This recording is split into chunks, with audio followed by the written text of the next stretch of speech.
To the podcast. Today I'm talking with Daniel Krawisz, and I love having Daniel on the show because he takes a very broad philosophical perspective to things. He also reads very widely. For example, a while back we were chatting online and he was reading the Malleus Maleficarum, I believe it's called. And so he reads a lot of different books, a lot of different things, and he has a lot of interesting ideas.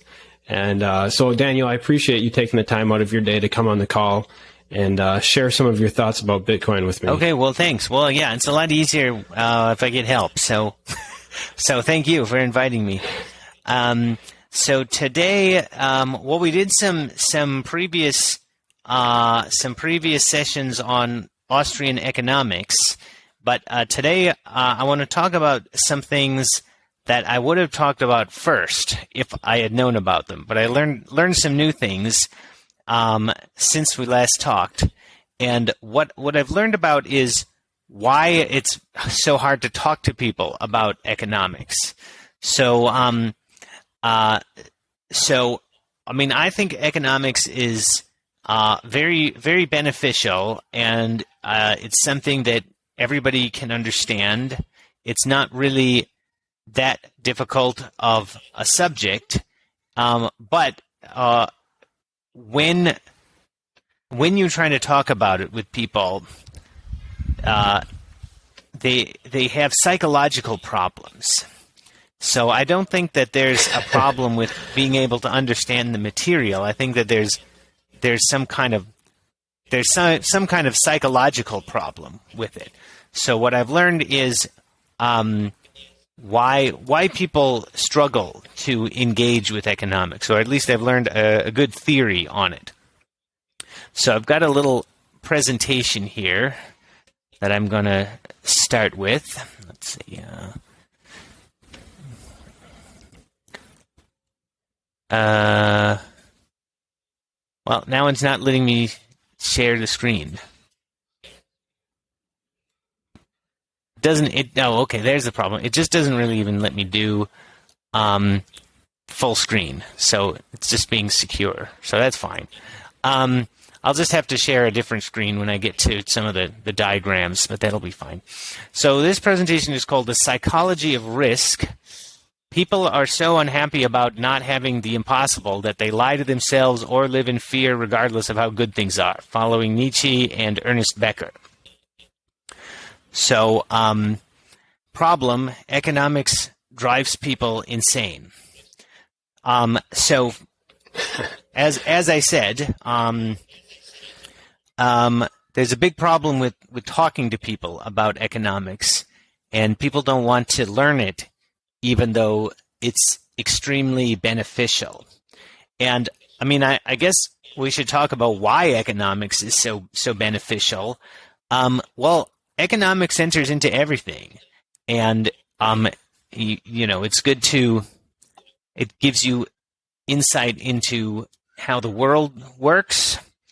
I mean, you need more than just economics to understand, what's going on with the economy. But if you don't have economics, then I don't think you can understand it at all.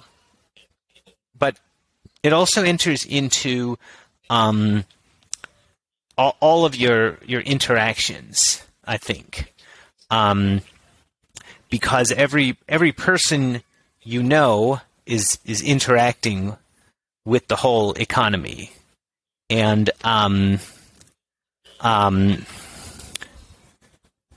so, I mean, economics is really just about finding the optimal strategy. It's like the theoretical part of that. So that's why you need more in order to actually find the optimal strategy. But you can't really, I mean, without the theory, it's hard to get anywhere on it. So it's just really good. I mean, to me, it feels like it's like,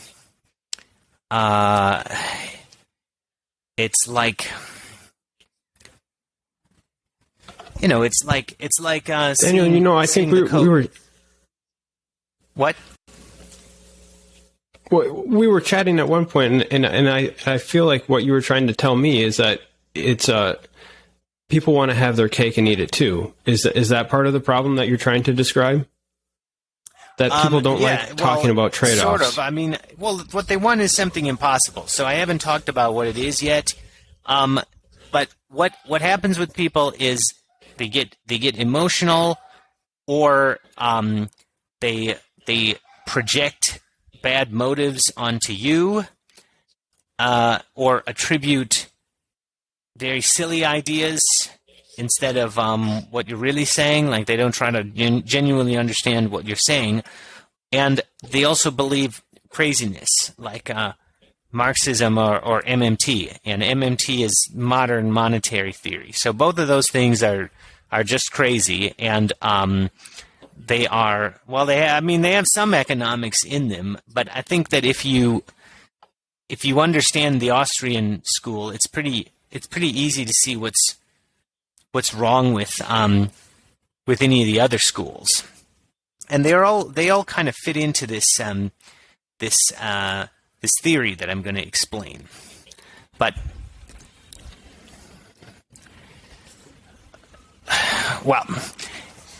anyway, so here's what I learned that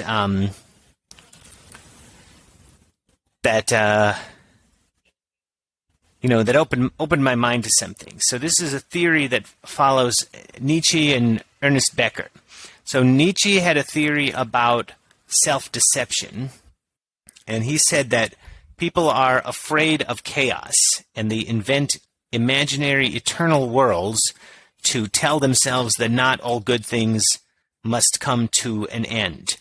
And that's kind of the problem with chaos, is that it means that everything is unstable. So if there's chaos, then eventually anything is going to fall apart. And people don't like that idea, and they want to tell themselves they want to eliminate chaos. So people are motivated to deceive themselves so that they can believe that chaos has been put at bay. And Becker basically took Nietzsche's theory and he kind of applied it to people in general, because he was a therapist. So he talked about his patients, whereas Nietzsche was talking about some special cases like philosophers. Becker was kind of talking about everybody. So that's how he improved on Nietzsche. But I think he also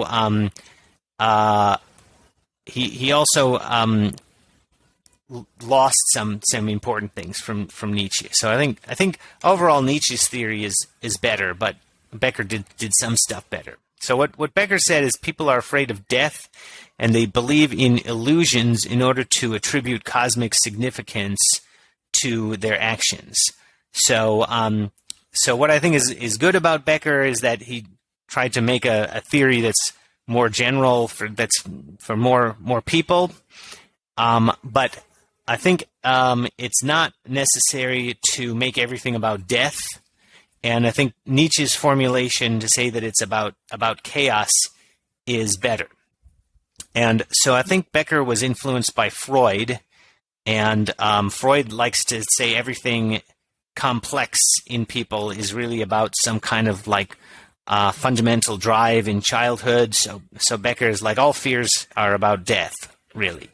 But I think if you look at Becker's descriptions of death, he's not talking about old age. He's talking about chaos. He's talking about like random events that could kill you tomorrow. And he says that's what people are most afraid of. And that kind of makes sense, because if you could know that you were going to die of old age, then you could plan ahead. You could plan for it, and then death wouldn't really interfere very much with you having a meaningful life, because you could make sure to complete everything before then. But the problem with death that happens randomly is that it interrupts whatever you're doing, and it prevents your actions from being meaningful because you didn't finish them. Right. So, I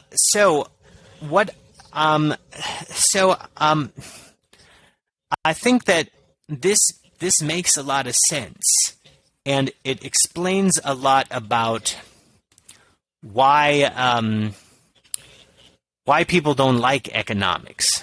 Because usually in economics we have to talk about randomness, and what we're talking about, like, big groups of people who just do all kinds of different things. And if you're, well, let's continue with this, because I think the one-dimensional random walk kind of is a good example to clarify what I've just been talking about. So a random walk is a mathematical idea that involves probability, and the way it works is you start at 0, and then you go up or down 1 with probability p. So there's different kinds of random walks depending on what the probability is. So, but there is a proof which says that regardless of probability p, the random walk will cross 0 an infinite number of times. And so, if you can think of the random walk as being a model for life, and the randomness is like chaos. And so, what this theorem is saying is that, so let's say that going below 0 is when you die. What this says is, as long as there's any randomness whatsoever, eventually you die, because eventually the random walk goes below 0. And that's even if, like, the probability, you could say the probability is 1,000 to 1 that you will go up instead of down. But you still eventually will go down and cross 0. And it's kind of easy to see why that is if you think about it. And the reason is that there's just always some probability that you will get enough bad rolls in a row to get down to 0, no matter how far away you are. And there's always some probability of that, so, eventually it happens. And that's not really a proof, because you could say, like, maybe the probability of failure goes down, approaches 0 faster than you go up for some probability. But it turns out it doesn't work that way. So I think that what this means is that people are afraid of small risks, or I should say, like, this clarifies the idea. So one thing that's kind of weird about these theories about people's fear of chaos is we could be talking about very unlikely things. Like, Becker talks about, getting struck by lightning or something like that. Like, things that probably aren't going to happen. At least not anytime. They're probably not going to happen tomorrow. But what seems to make people afraid, according to him, is the fact that it could happen. So I think this kind of makes sense, because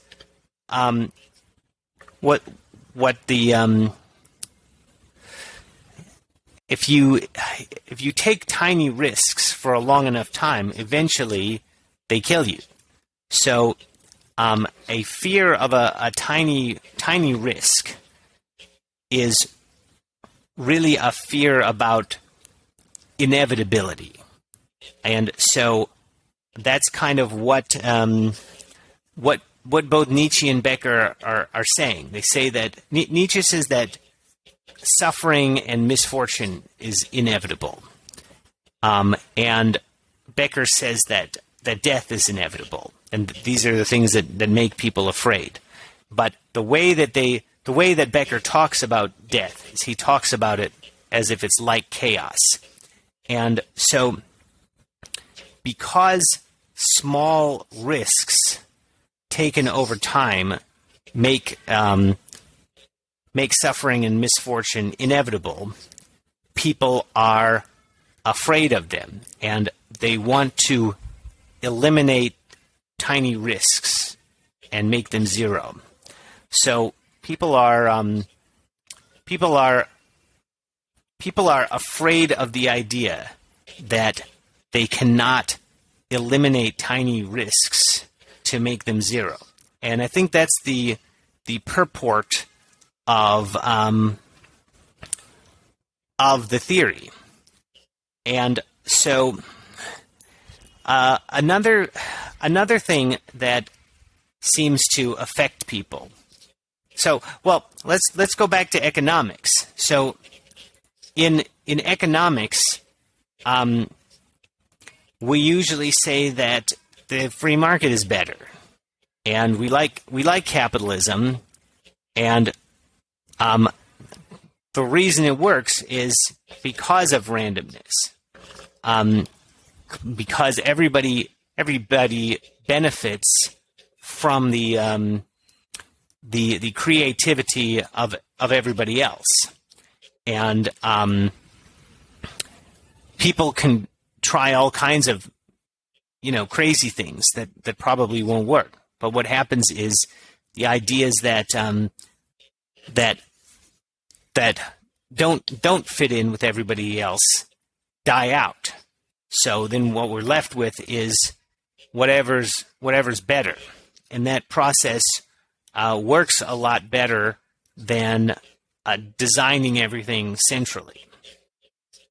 So according to this theory of psychology, people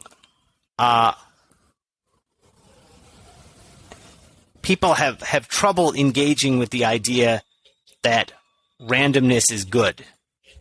And so when you talk about, because if things are random, that means something bad could happen, right? And if you wait long enough, eventually something really bad will happen, or eventually something bad will definitely happen.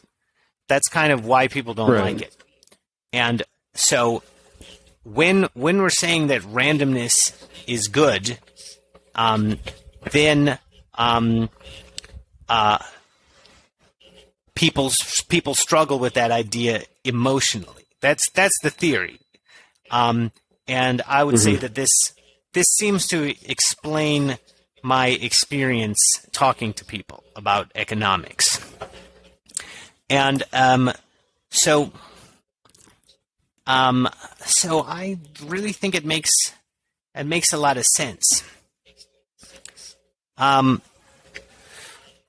So Nietzsche said that people go through phases, and they start out in dogmatism, which means that they think they have some definite answers from somewhere, and this is usually like a received wisdom from people in power. But dogmatism really just means that you think you have absolute certainty. So then when they realize that they can't have absolute certainty, then they go into nihilism. And nihilism is saying that nothing is good, or that there is no meaning. So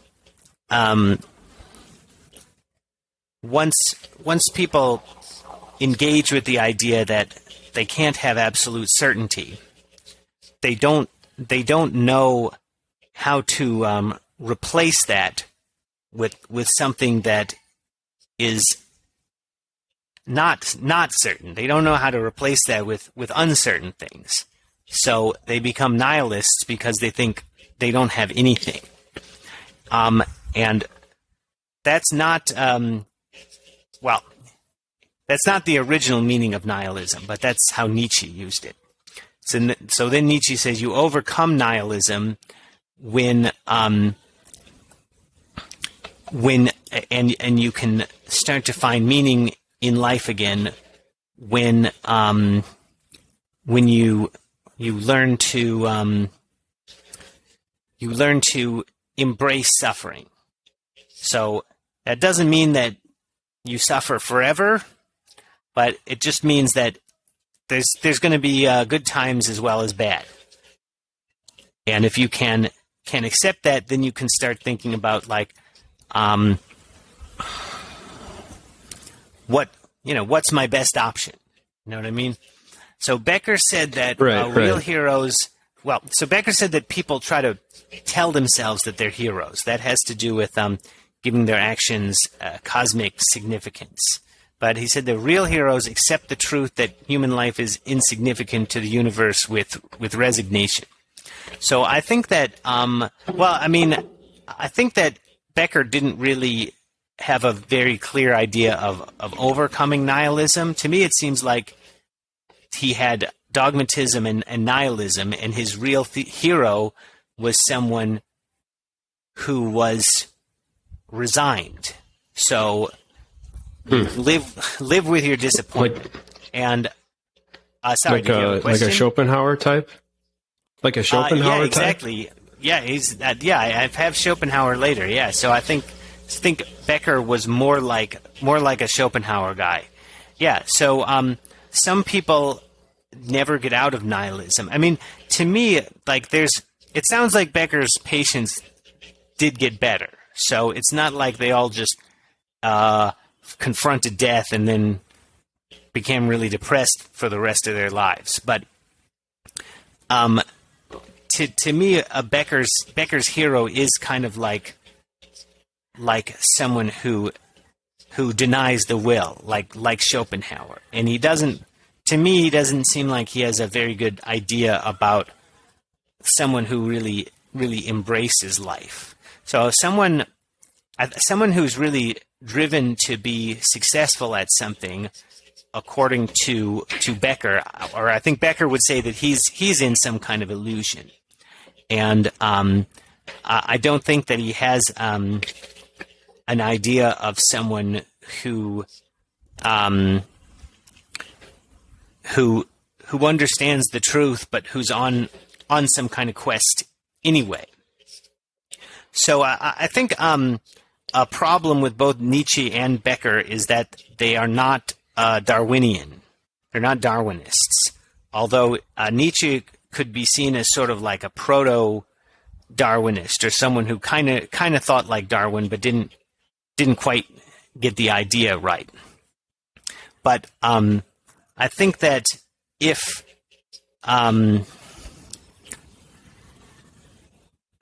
we're Darwinists, we can say that we are on a quest, and it's not because of some metaphysical world. It's not because of some alternate reality, right? It's because that's a natural process, and it's based on what is given to us in our instincts, and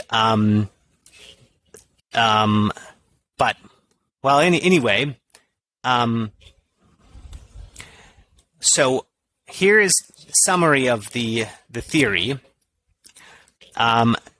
What do people want? They want small risks to be zero, and they want to avoid facing the inevitability of suffering, and they want to say that anybody who likes randomness is malicious, or ignore them. Yeah, I was going to add that. And that basically explains my experience when I talk to people about economics. So certainly this part I've seen a lot. Now, well, not just me, but like other people who I think are good economists. They either get ignored, or people say that they're evil. And if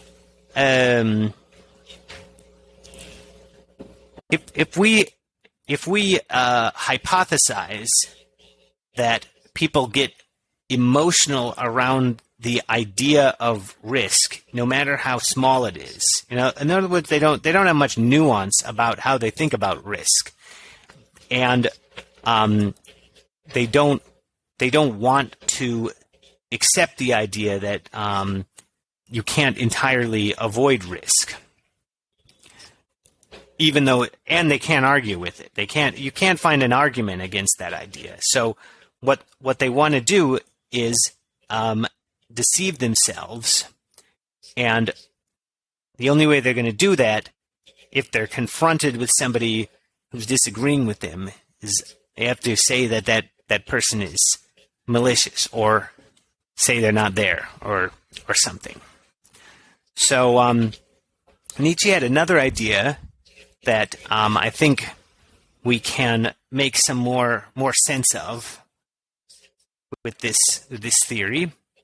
So if you look up Dionysian and Apollonian online, what they say is that the Dionysian is like the irrational, and the Apollonian is the rational. But I think it makes more sense to say that the Dionysians are they're instinctive, and maybe they don't use rational thought. But I don't know if I would agree that means they're irrational, because I mean, as long as an animal is in its natural environment, then it's usually going to make pretty good decisions, I think. But not because it thought about all of the consequences. It's because all of the in the past, the related animals that made bad decisions got caught or didn't get enough food and died out. So his ancestors were the ones who had the right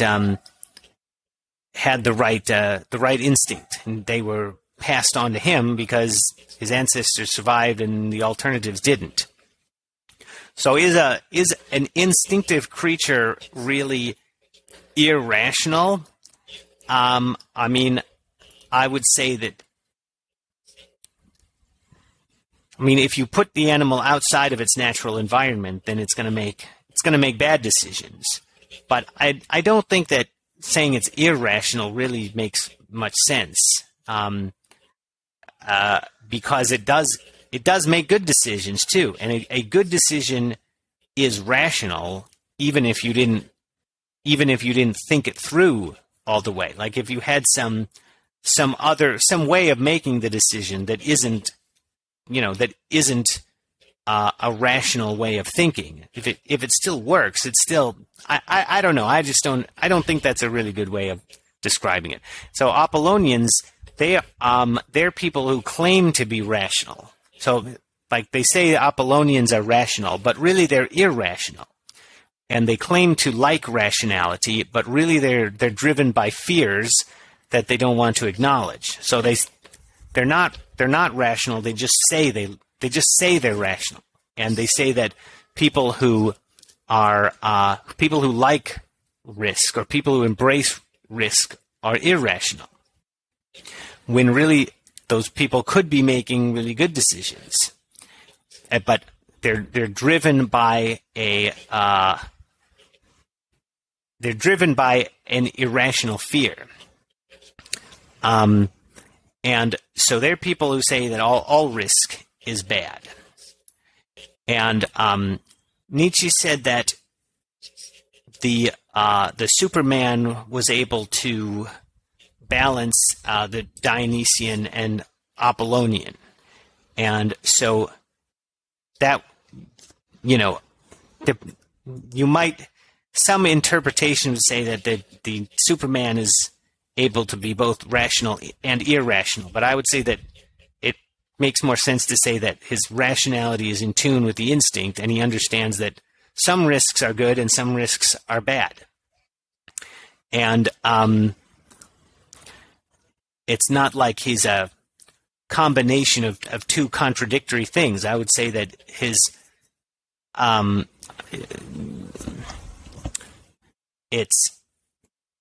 would say that the Nietzschean has real rationality, because he's like someone. To me, he would be like someone like me who would say, like, why would we want some kind of intelligent solution when we could have a really stupid one that works a lot better? You know what I mean? Like, to me, that's rational, and you're irrational if you don't like that. I mean, assuming I'm right, assuming the stupid solution is better. But so right. I have when you're talking. Oh, sorry. What were you saying? It makes me think about the solutions that we've seen lately, past couple of years with the COVID measures. I mean, there's people at the top like Tony Fauci who can't stand any chaos and think that they can have a totally rational and no risk approach. But there really needs to be some sort of in between method that embraces a sort of a market based or a knowledge on the ground approach. Yeah, right. Well, okay, you should read this one next. Yep. So Fauci's a con artist. Yep. Oh, great. Okay, well, yeah. So he pretends to be a rational person, but really he's playing a part. And so maybe he's rational, but his goals are not what he projects on people. So, and just for people who might only be listening to the audio, Daniel just held up a book called what's the title of it again, Daniel? That book that you held Fauci, up. Bill Gates, Big Pharma, and the Global War on Democracy and Public Health by Robert F. Kennedy Jr. It's really good. Yeah, so it's a pretty interesting book, but go ahead. I'm only about halfway through, but it's good so far. So, but yeah, Fauci is appealing to the Apollonians in the audience, and he's appealing to people who want to listen to the experts instead of wanting to evaluate information themselves. So, like, I would say that things are much better when people they come to their own conclusions about what good decisions are, and people do different things, whatever they think is better.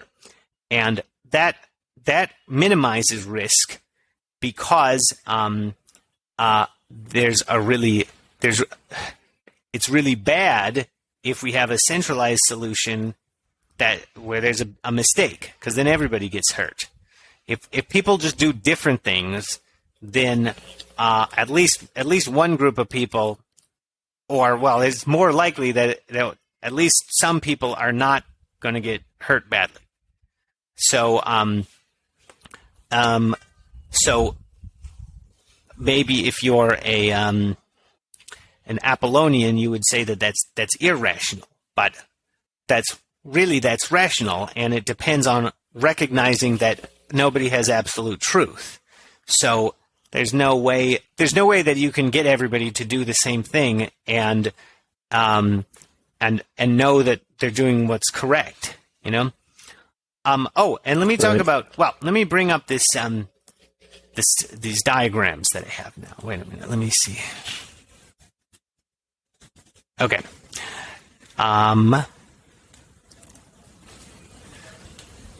Here we go.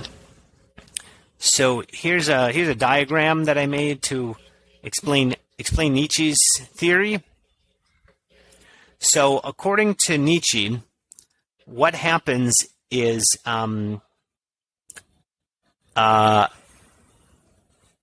we start off where we're like animals, and we're just following instincts, and then we embrace risk because our instincts tell us to do risky things, and that's not always good, because in the past, if Mother Nature was like a person, she would be like, well, we'll just we'll just make everybody try to kill themselves, and then whoever gets through it, they make the next generation. So it's fine. So your instincts aren't necessarily telling you what's most likely to keep you alive. They're telling you drives that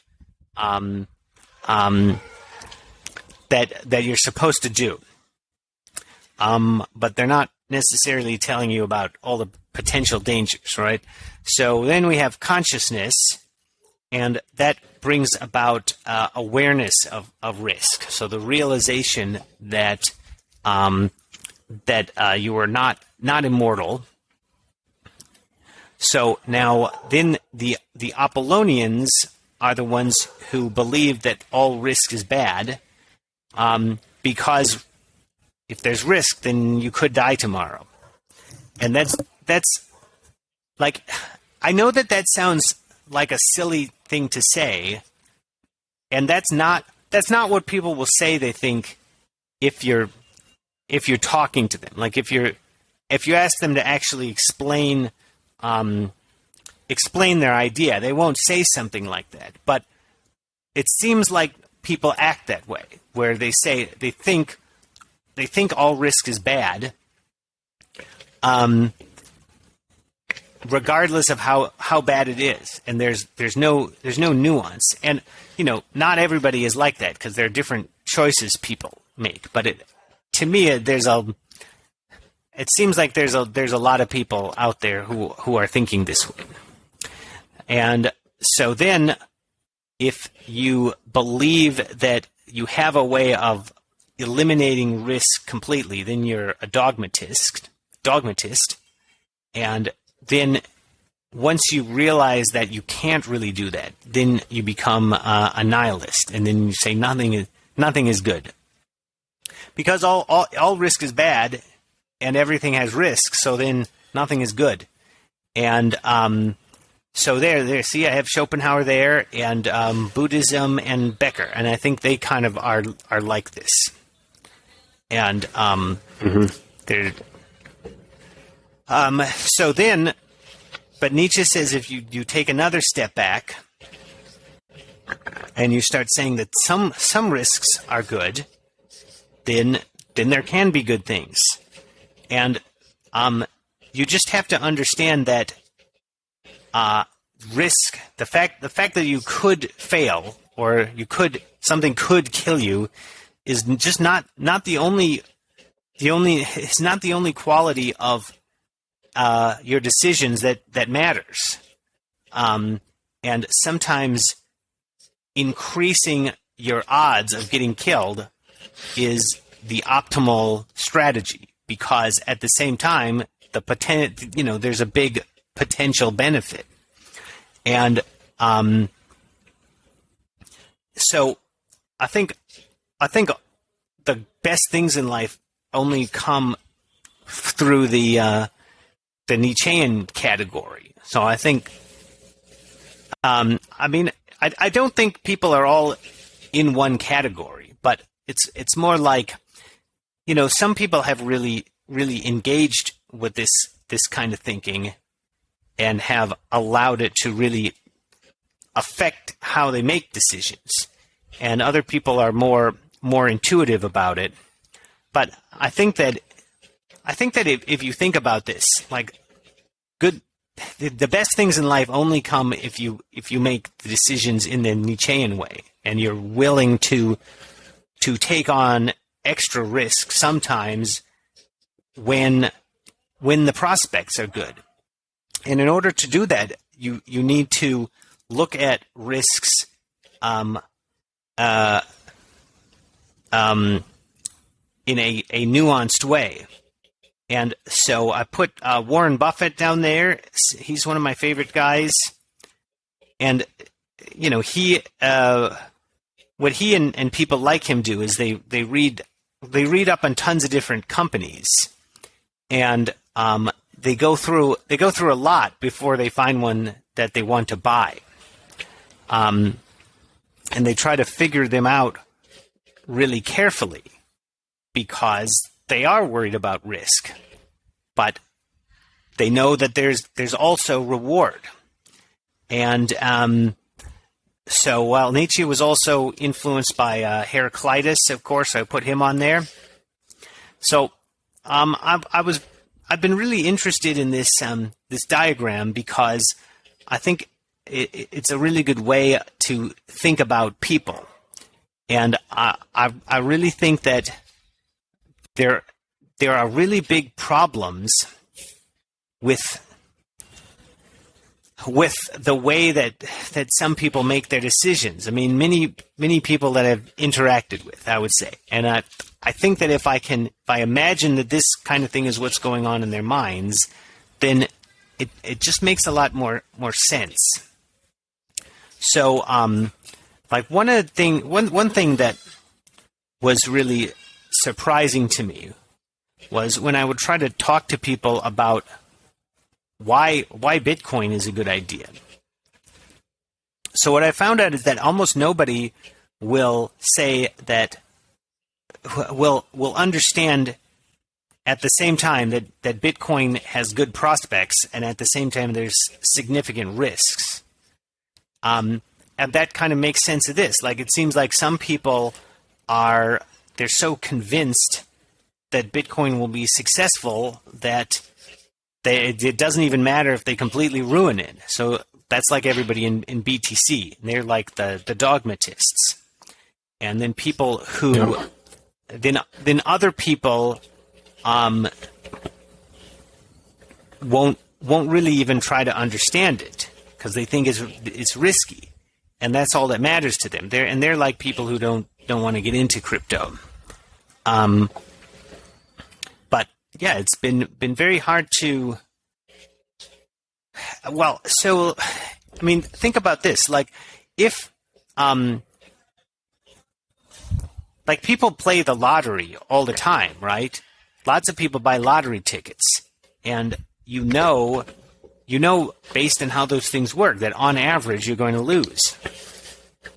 And so to me, Bitcoin is like a lottery, except that on average you would win. So like maybe you would say Bitcoin has a 1% chance of being successful, but if it is successful, then you would more than 100x the money you put into it. So, I mean, really, people should like that. Like, people should like a lottery that's positive, even if you lose most of the time at it. That just means don't put all of your money into it. You should put not. I mean, if that's what you thought, if you thought that it's 1% chance of being successful, then you wouldn't want to put more than 1% of your money into it. And what you want to do is find lots of different things that have a small chance of being really successful, and then it would average out to being something that will probably increase what you have, but of course not necessarily, because there's always a chance that everything you get will fail. You just reduce that chance if you get different things.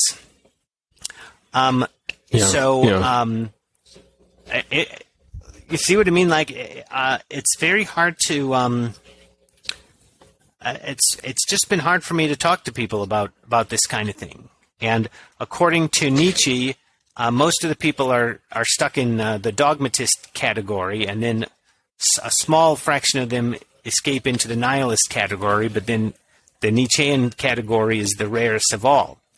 And well, I think it's really kind of sad because, well, as I said, I think good things in life comes from thinking in this nuanced way about risk, and people who can't do it they miss out on benefit. So if you're the nihilist, you're avoiding benefit because you're afraid of risk. And then if you're the dogmatist, what you do is you do risky things and then pretend that they're not risky. So in both cases, you're losing out. So right. Well, let's go back to this statement I had up in my presentation earlier that says the optimal strategy involves risk. So what's going through the mind of somebody if they're who you're talking to, if they're trapped in this diagram?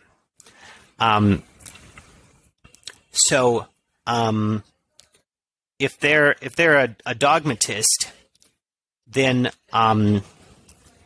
what they're thinking is like, first of all, you're messing with them because you're saying that the optimal strategy isn't perfect. So they're screwed up because the best possible thing is not as good as eternal bliss in heaven, right? So that's like the first thing they're thinking. And then the next thing they would be thinking is like every suboptimal strategy involves more risk. And if they don't like any risk, then it's like you're telling them that that they need to be like the perfect profit maximizer, or else they have more risk than they need, and all risk is bad. So you're putting a lot of you're giving them a lot of stress by saying something like that. Whereas to me, like nobody really knows exactly what is optimal. If we have some theoretical economic idea of what is optimal, we can try to guess at where that is in the real world, but we never know exactly how the real world corresponds to the economic theory, because we never have enough information. And so to me, this is like, it's like you just try your best at the game. You know, it's not like you don't have to do perfect at it. But it's like one of those old arcade games where it's you're supposed to get they rank people's scores in the game, and that's kind of that's, you can get on the scoreboard if you do really well. And so if you're an Apollonian, it's like saying, like, if you're not at the top of the scoreboard, that's not good enough, because in their minds everything that's not perfect is too scary. But I'm just saying, let's just play the game and try to do the best we can. And I like that. Then the nihilist is like somebody who's saying, we'll just run out of quarters eventually, so why bother? But it's like, it's the only game there is, so why not? That's my attitude. So I like that. Have you found other ways that this has been useful for you? Oh, you've got another diagram. Okay. Yeah. Great. So I was just thinking about the manosphere, because I think we see this pattern of nihilism, dogmatism, and nihilism, and Nietzschean in there. So, and this is something that's more modern that I think people might be more familiar with, might matter more to people today. But so in the dogmatist category, I put feminist, MRA, which stands for men's rights advocate, and blue pill. And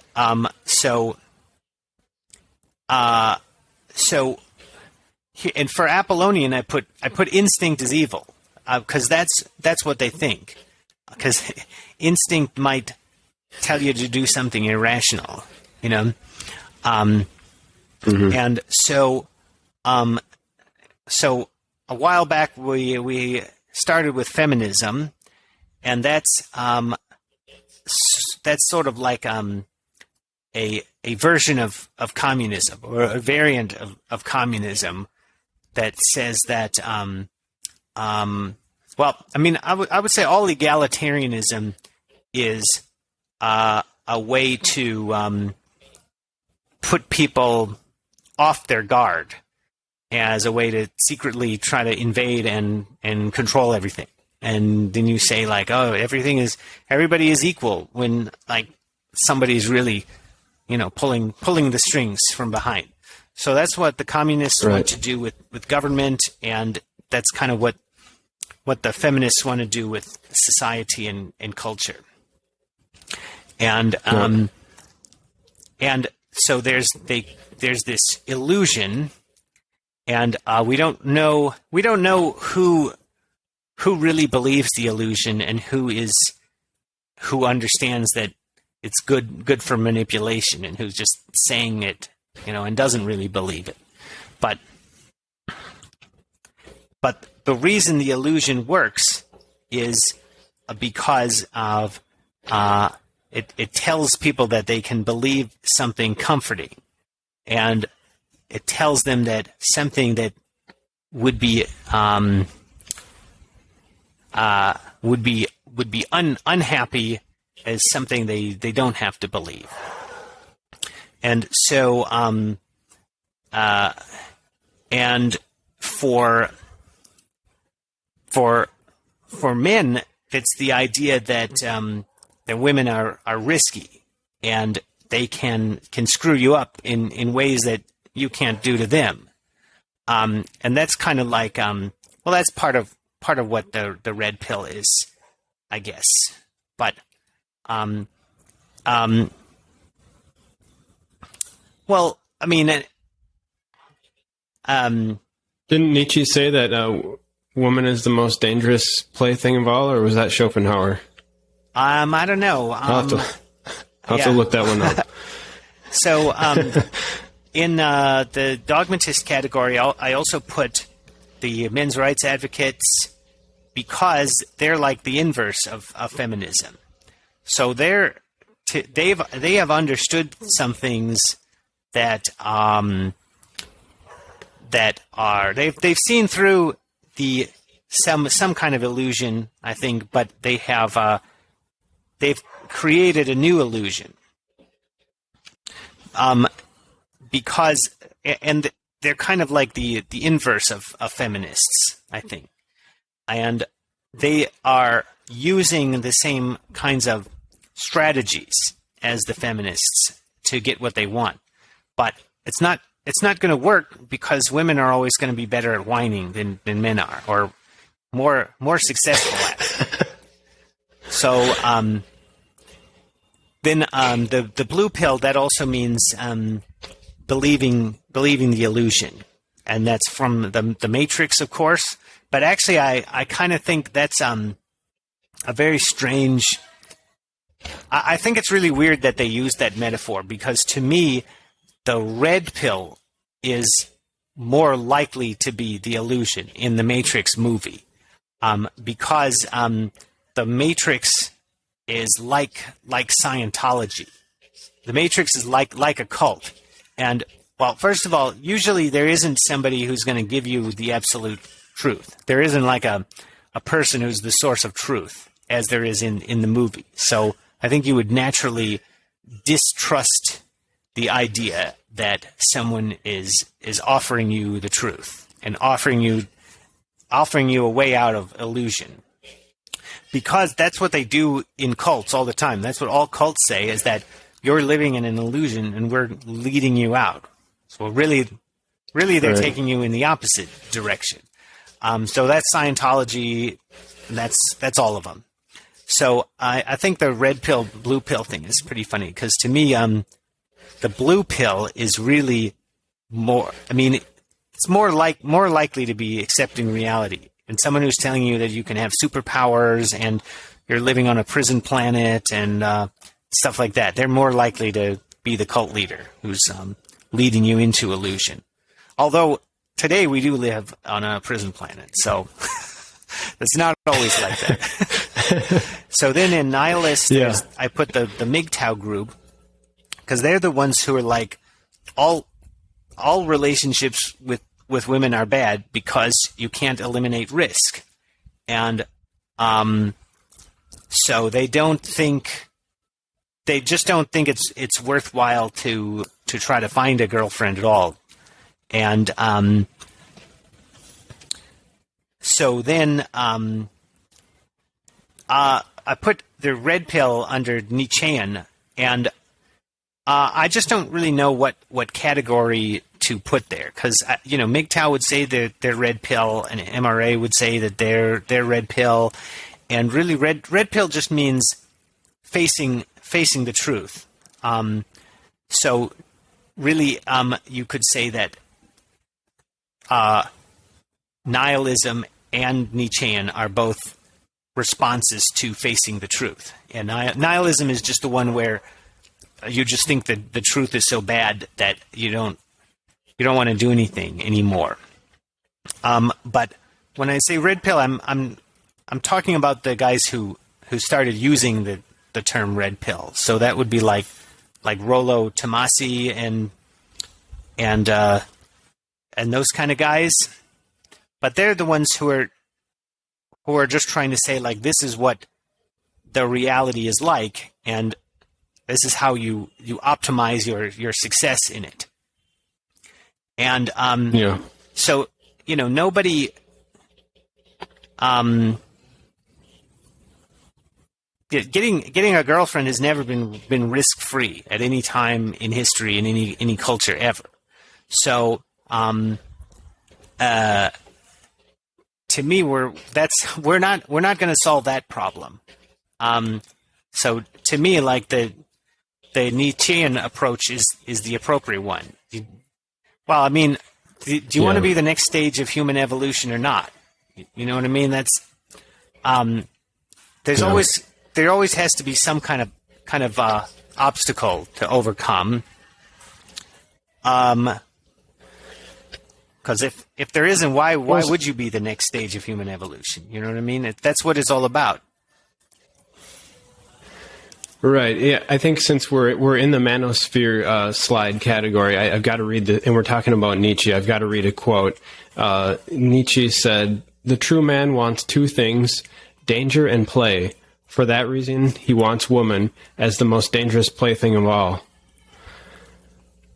Yeah, well, that's so I don't know if that fits in. But he seems to be saying that woman is a pretty... let me go back to that.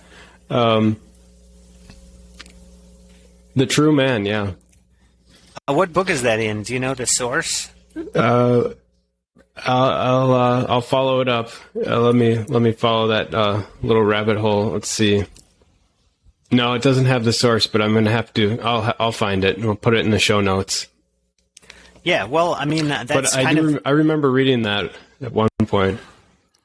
Yeah, well, that's interesting, and that's kind of ambiguous. So it'd be nice to know a little more about the context. But I mean, yeah. So I think men do like danger because instinctively they know that there has to be some obstacle to overcome in order to get a girlfriend. But the problem with that is that can be manipulated because it's instinct. So you need reason to figure out which problems are worth overcoming. And so right now, like the blue pill men are like people who they're like well, it's like if you're in nature and you're an animal and you just like risk, that's not necessarily gonna kill you because your instincts tell you like what the correct amount is. But then if you get society and technology, people can invent casinos and just present you with whatever, they can present you with something that that draws in your instincts, but is just designed to take all of your money away. So that's kind of like,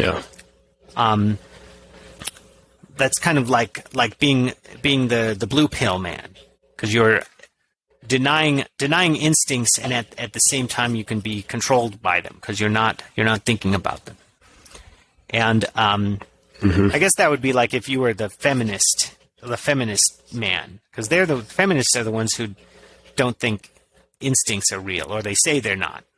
I don't know what a blue pill man who's not a feminist would say about instincts, but I don't know. I still think he basically fits in that category. So I think We can also do Kant. So I've got a Kantian version of this. So the Dionysian, that's like somebody who just believes things, whatever, without thinking about why they believe it. So they may accept the faith of their fathers, or they have religious experiences or something, inspiration. So then we have epistemology, where we realize that our beliefs are not necessarily true. So then now the Apollonian category are ones who think that knowledge equals certainty. And so Kant said that before him, epistemology was in a vicious cycle between dogmatism and skepticism. So now skeptics mean knowledge is impossible because there is no absolute certainty. And then the dogmatists are the rationalists and the empiricists, because they're both claiming to have some solid foundation for knowledge, and they just disagree on where it comes from. So then the Kantian answer is transcendental idealism. Excuse me, but I don't want to go into too much detail about what that means, but because it's pretty complicated. But it is a way for us to have knowledge without absolute certainty. That's one thing it's good for, and it points to modern science, I think. So I think that's the right direction.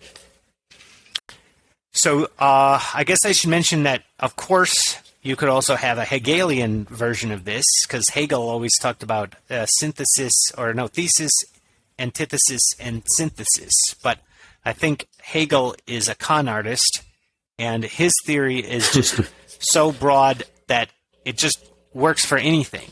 So it's actually meaningless, and it's really just a trick to make you think that he knows something. And he'll just keep saying thesis, antithesis, synthesis, as long as you still believe he's a genius. But it's meaningless. And that's what I'm talking about here is a little more specific than that, and a little more useful, because it has to do with a self-deception and how people face that self-deception or choose not to. And also, like, why do people want to deceive themselves? So I don't think that's in Hegel. Okay. So those are my Daniel, diagrams. Are there? Oh, I love it. I love it. Are there ways that you think about this in your daily life? I know this is, this is very philosophical. This is why I like to talk to you. But what about in your daily life? Are there ways that you try to embrace the middle ground? I don't know if it's the middle ground, but the Nietzschean. Yeah. Well, I think.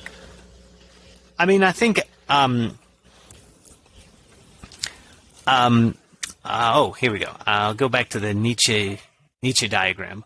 Yeah. So I have Warren Buffett in there, and I think good investors are the best practical philosophers. So, and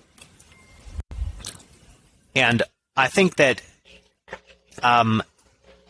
investment strategy is something that's really about all life. It's not just about what you buy and sell. It's not just about your portfolio, but the ideas in it can be applied more broadly to everything you do. Oh, and they're good even if you don't have enough money to invest in anything. Even if you're like someone without extra money, I think you can still apply them to your life, because you have time and you have to think about how to use that time, and you have to assess risk in order to figure out what's likely to grow, and if you Warren Buffett said that his best investments were his house and his wedding ring. So those are not things that that he sold for billions of dollars. Those are not things that made him or they made him a billionaire. But they're things that that gave him a good life. And so that shows you that that's what he's really thinking about. And so I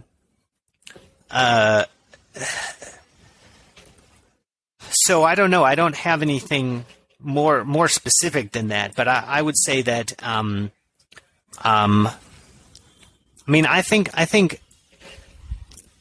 think finding the truth is really important. I mean, it's really one of the most. You save the greatest costs. The greatest cost the earlier you figure out your mistakes, and So if you can figure out how to discern truth efficiently, then all of the ways that you apportion your time and resources are going to be a lot more effective. So I think philosophy and epistemology are really important. They're not just they're not just entertaining ideas. They're things that are they're things that matter a lot. And usually these famous philosophers talk about epistemology in terms of science, but there's all sorts of important hidden truths around that are not about abstract science. Just like what's really going on in the world right now. That's a pretty difficult question, and it's really important to your life, because if something happens that you weren't expecting, then you can get really screwed up. And and I talked about cults earlier, but just more generally thinking about scams, big and small, right? There's scams everywhere, and if you're not good at discerning truth, then you can get scammed more easily. So I think all of this stuff is really important. It's not just it isn't just playing a game. Oh, speaking of games, there was something I was going to mention earlier, because I think one of the things that makes me think that this theory is good is that people I know often are the kinds of people who like to play games, because that's something I like. And they don't have trouble assessing risk when we're talking about something with no stakes, like if we're playing Settlers of Catan or something, because they can analyze the game and it doesn't drive them crazy. But the moment we bring real life into it and we start thinking of life as a game, then that's when problems seem to arise with people who seem like they can be rational when we're not talking about real life. And so but I think that I think you can you need to strategize about everything you do and about your life as a whole, or else things, or else your random walk isn't as good, right? I mean, you can't plan everything out. Yeah. You can't plan everything out, but I think you can think about decisions in general, and then think about what you know about any particular decision that you come across. Oh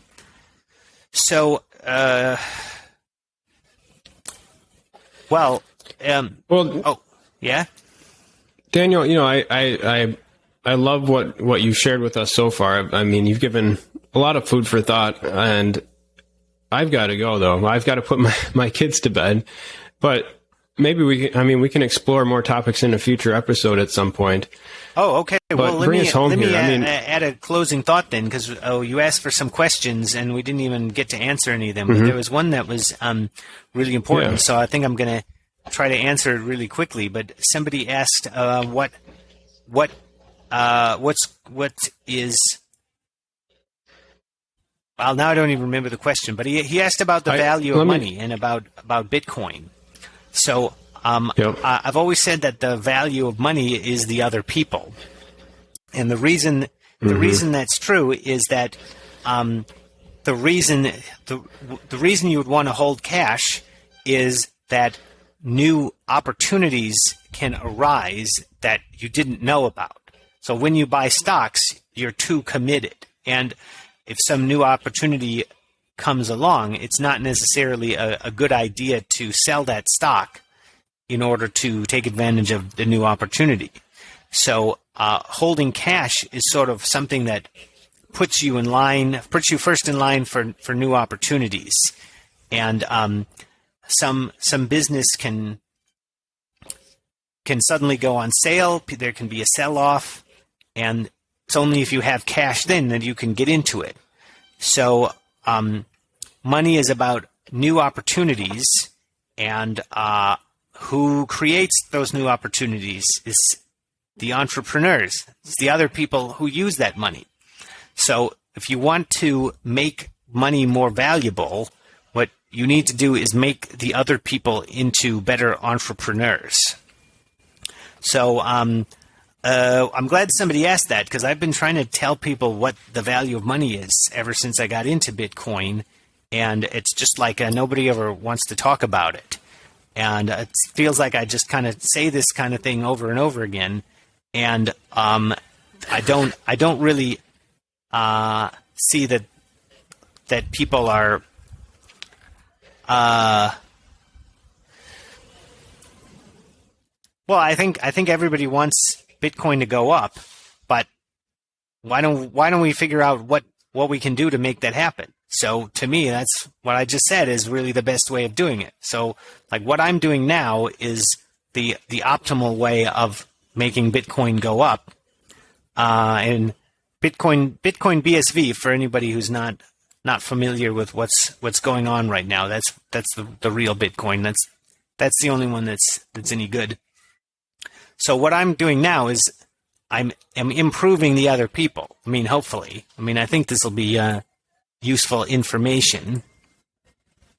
And well,